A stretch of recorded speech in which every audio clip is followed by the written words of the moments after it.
You're listening to Journey for Truth with internationally known medium, Tai Yi practitioner, and radio host Tammy Urbanic. Hello and welcome to Journey for Truth on iHeartRadio and YouTube. I'm Tammy Urbanic. Thank you so much for joining me.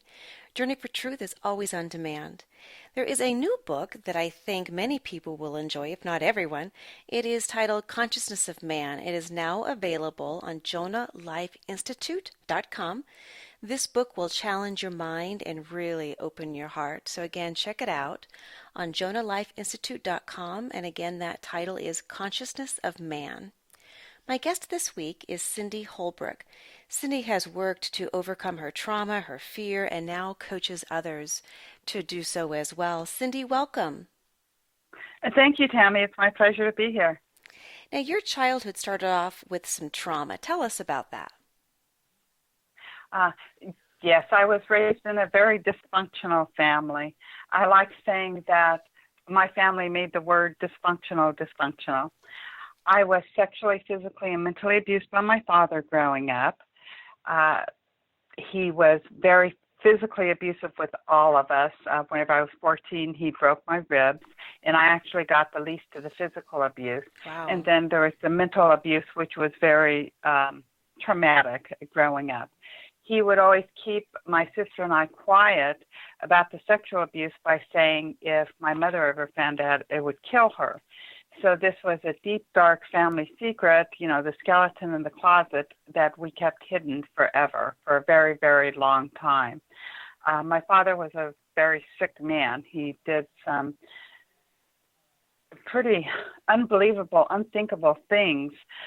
Besides, the sexual abuse, which was bad enough, he also would tell me and my brother we should have sex because he wanted to watch us. We never did, Jeez. but he still used to put plant that seed in there. And at a time when we were traveling through the Arizona desert in the middle of the summer, my brother and I were arguing in the back seat, so he kicked us out and left us there for an hour. Wow. That is just sounds so difficult on so many different levels. How did you end up getting out of your house and the situation? I got married at 18. That situation, I think in a lot of ways had it better than my siblings, being the youngest. When I was 16, I almost eloped. And that's when I had told my sister, who is 8 years older than I am, what was going on. My sister had a lot of guilt because she got married at 16 for the same reason, to get out of the house, and never thinking my father would turn to me. However, I believe that my father was messing with me before my sister ever left. And so she talked me out of eloping because it was a bad thing, because it didn't work out for her. And I actually confronted my father at the age of 16, and he stopped. I have no idea why, except for I do know there's a very strong correlation of the date, the timing, when the National Child Abuse Law came into effect. Oh. So because there was a lot of talk on the news and the radio about the new National Child Abuse Law, I think maybe my father was afraid of me voicing it to the public.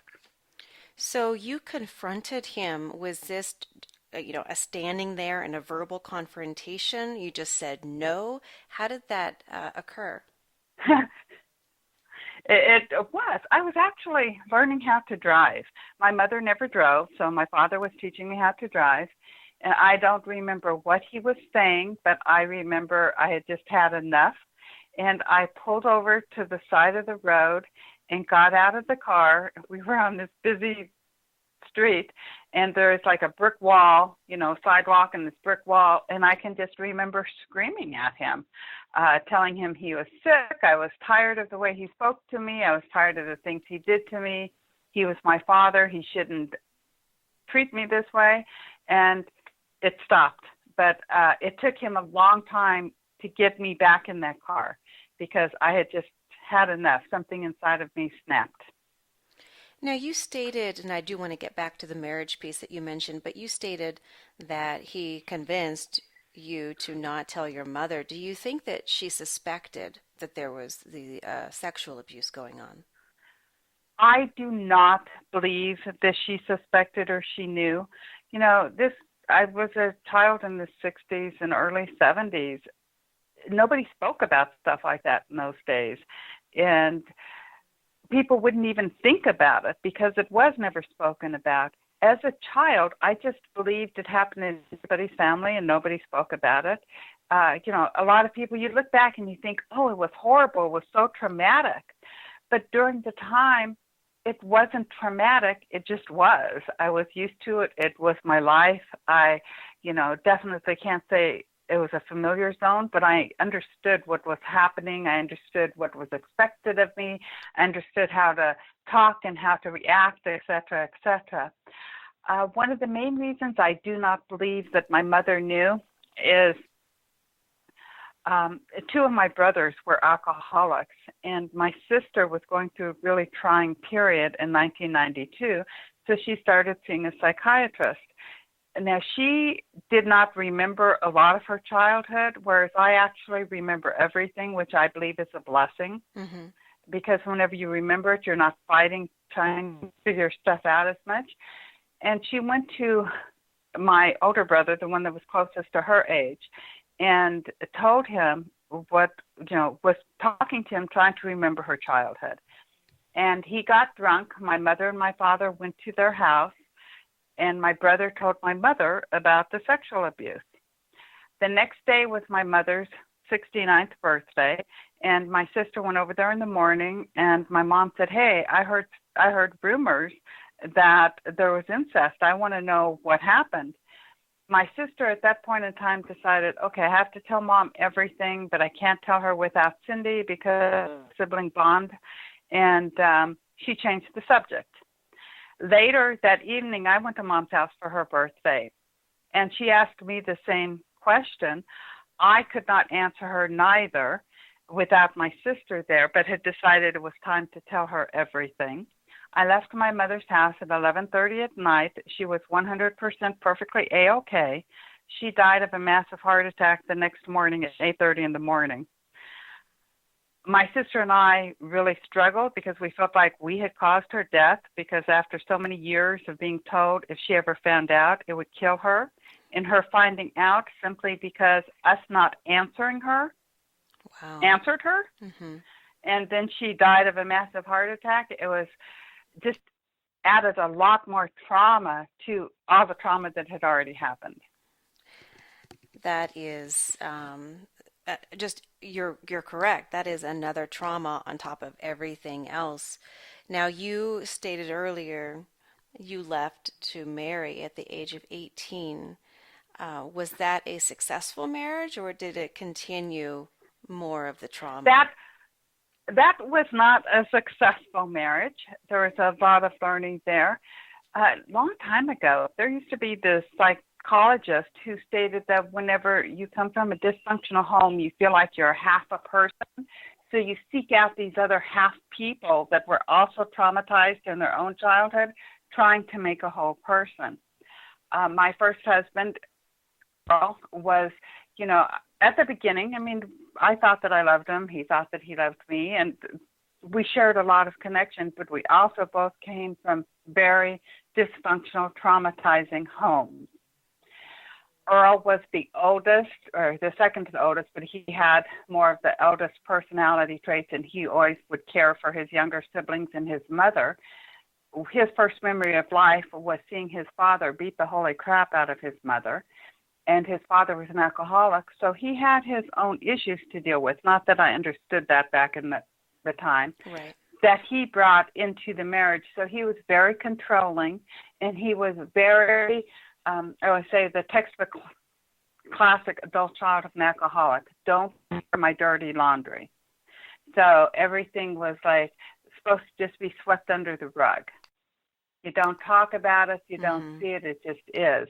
And over the years, he was more and more controlling as he was promoted in his business and eventually became the plant manager. I became very used to what he wanted me to do. I dressed the way he wanted me to dress. I acted the way he wanted me to act, how to be.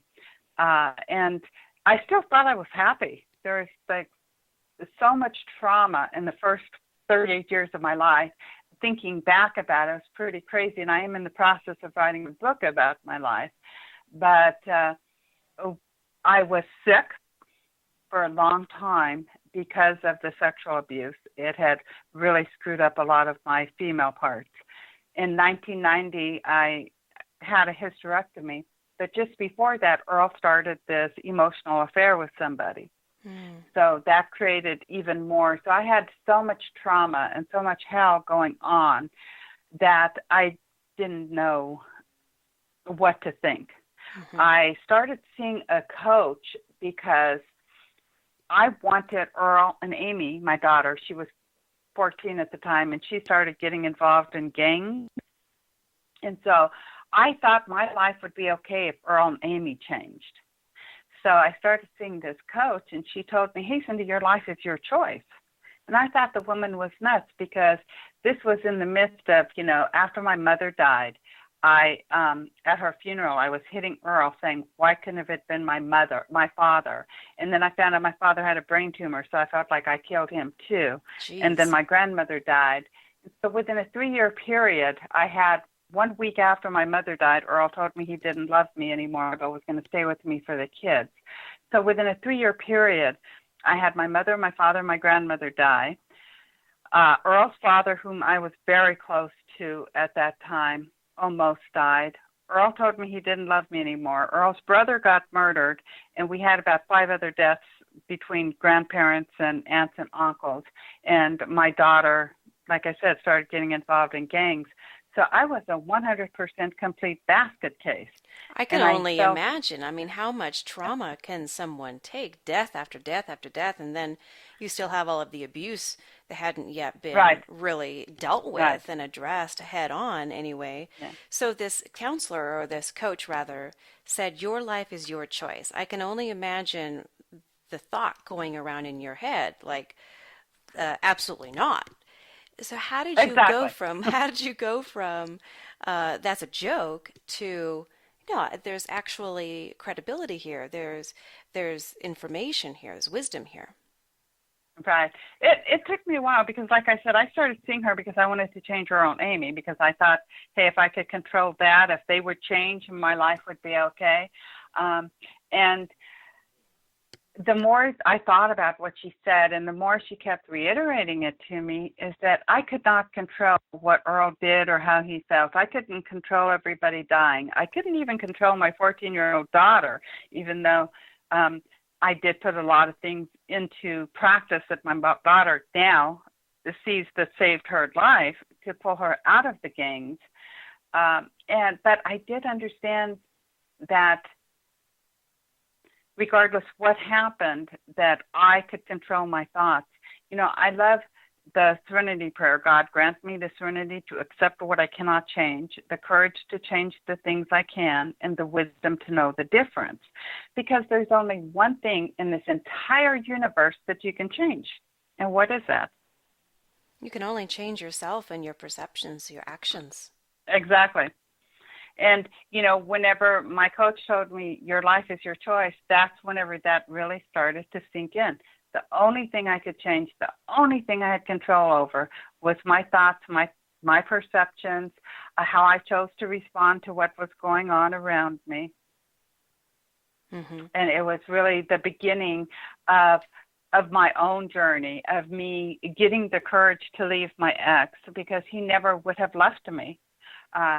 As strange as it sounds, is he was loyal in so much as that he married me for better or for worse, and it didn't matter that he was having this strong emotional affair with this other woman, or he didn't treat me the same, or even the kids the same as he used to. He felt that this was his duty. Just like whenever he was a kid, it was his duty to take care of his siblings. It was just his duty. And so he didn't see the trauma that he added on to me with always telling me to act a certain way, telling me that I was stupid for watching UFO movies, whatever. After I had the courage to leave him, and it was about a year later I started dating, and I had a couple of dates with Mike. He had came to my house, and we had went to a fast food place and got these 32-ounce sodas, and went to a park, sitting in his truck drinking the sodas because my son had the football team at my house. And I spilled this 32-ounce soda all over Mike's truck. And Mike jumped out of the truck and grabbed some rags he had in the back and started cleaning it up. And I curled up into a little ball on the passenger side and started just chanting, "I'm sorry, I'm sorry, I'm sorry, I'm sorry."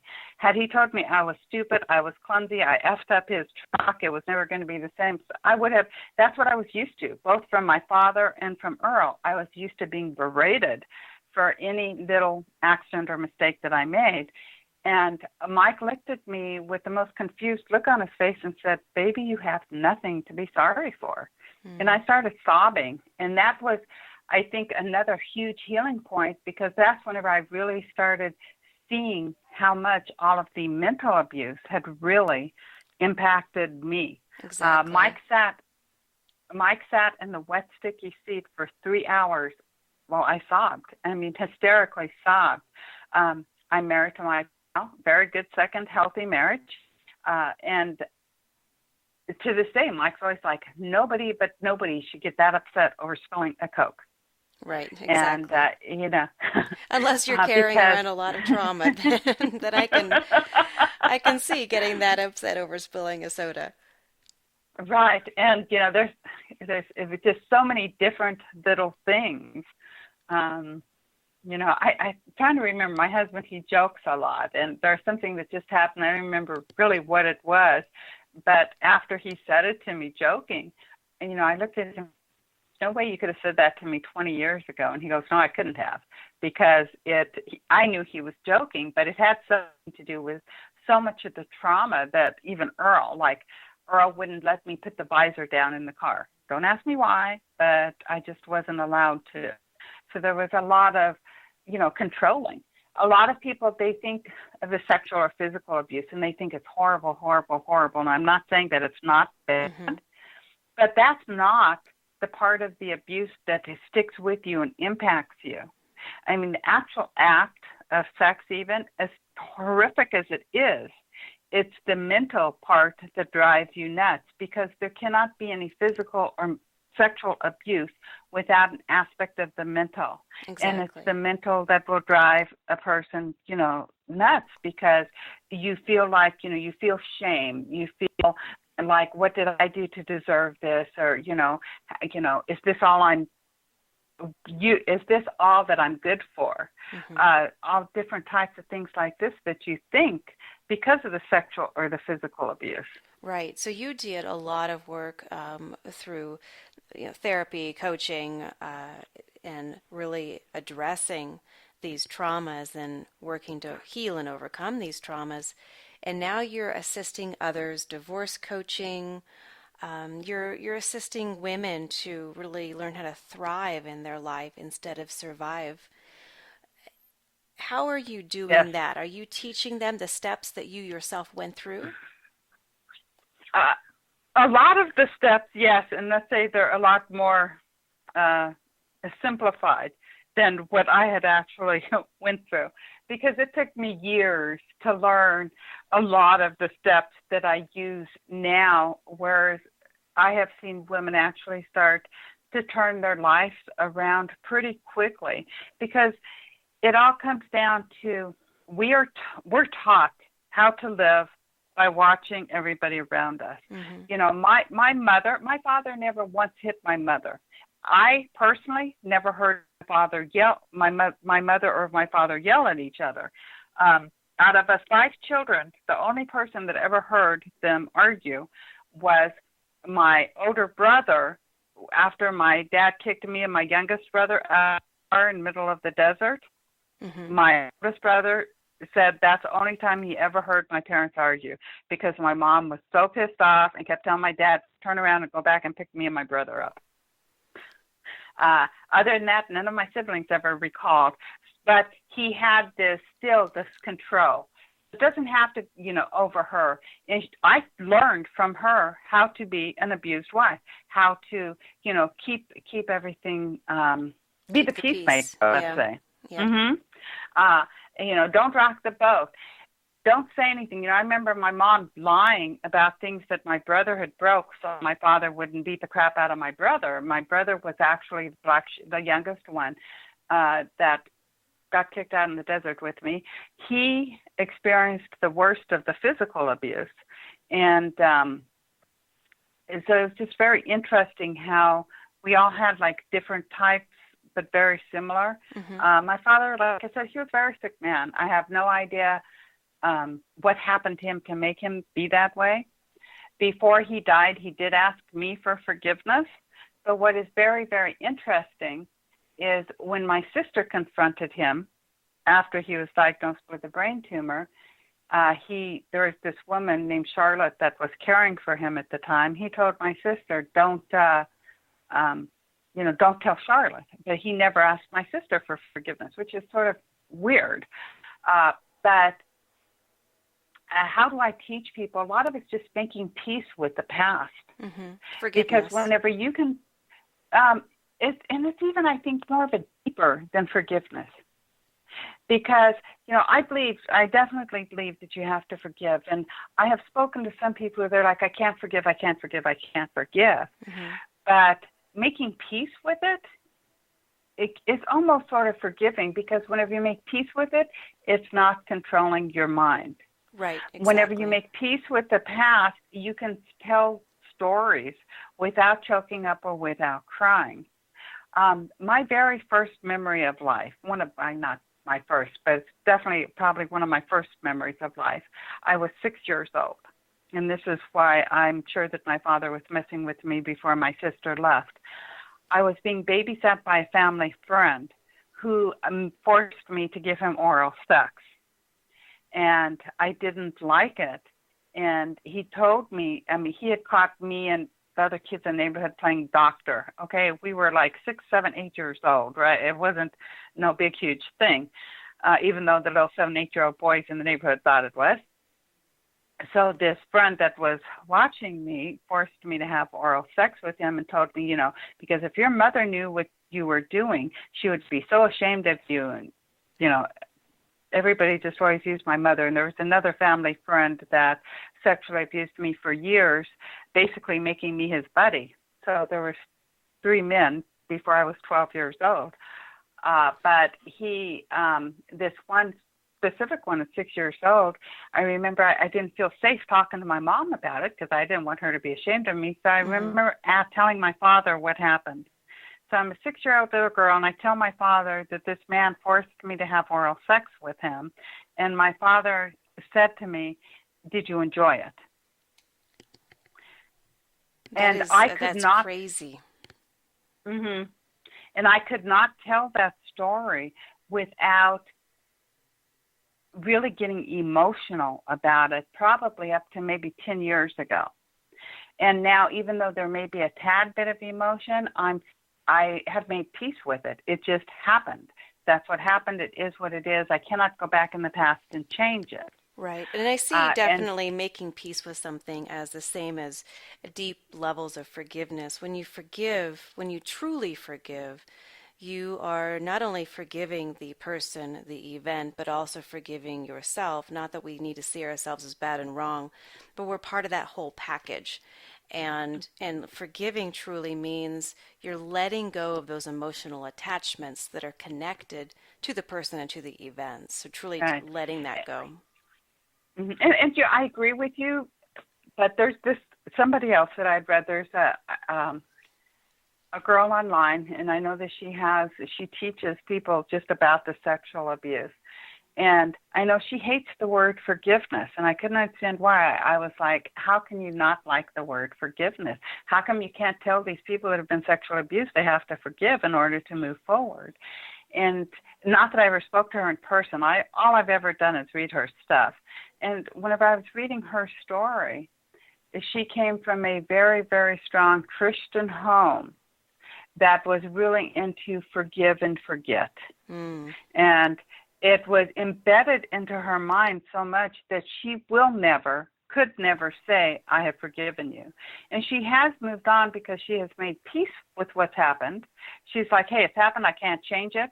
And I don't have to, people, even with forgiveness or making peace with it, think that this means you have to be friends with a person or whatever. And Correct. it doesn't mean that. No, it never. just means that you've accepted that it happened and you can't change the past. So you're not, whenever somebody gets a divorce and they're constantly thinking about the past, I say they're in the state of denial, because you're saying, what if this would have happened? Oh, I should have done this.